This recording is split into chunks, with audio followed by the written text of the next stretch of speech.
New Grub Street by George Gissing. Read by Peter Joyce. As the Milvains sat down to breakfast, the clock of Wattleborough Parish Church struck 8. It was 2 miles away, but the strokes were borne very distinctly on the west wind this autumn morning. Jasper, listening before he cracked an egg, remarked with cheerfulness, "There's a man being hanged in London at this moment." "Surely it isn't necessary to let us know that," said his sister Maud coldly. "And in such a tone, too," protested his sister Dora. "Who is it?" inquired Mrs. Milvain, looking at her son with pained forehead. "I don't know. It happened to catch my eye in the paper yesterday that someone was to be hanged at Newgate this morning. There's a certain satisfaction in reflecting that it's not oneself." "That's your selfish way of looking at things," said Maud.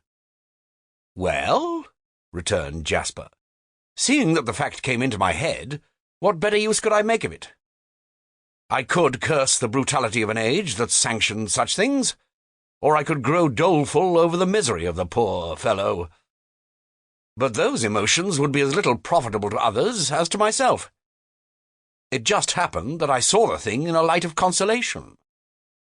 Things are bad with me, but not so bad as that.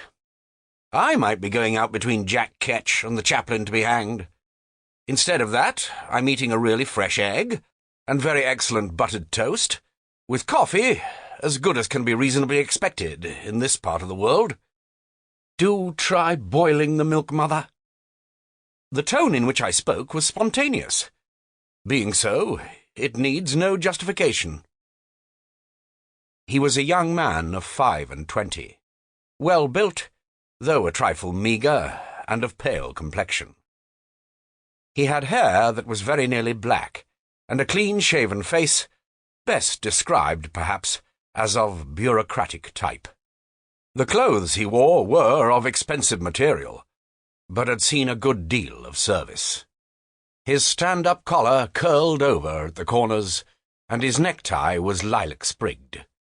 Of the two sisters, Dora, aged 20, was the more like him in visage, but she spoke with a gentleness which seemed to indicate a different character.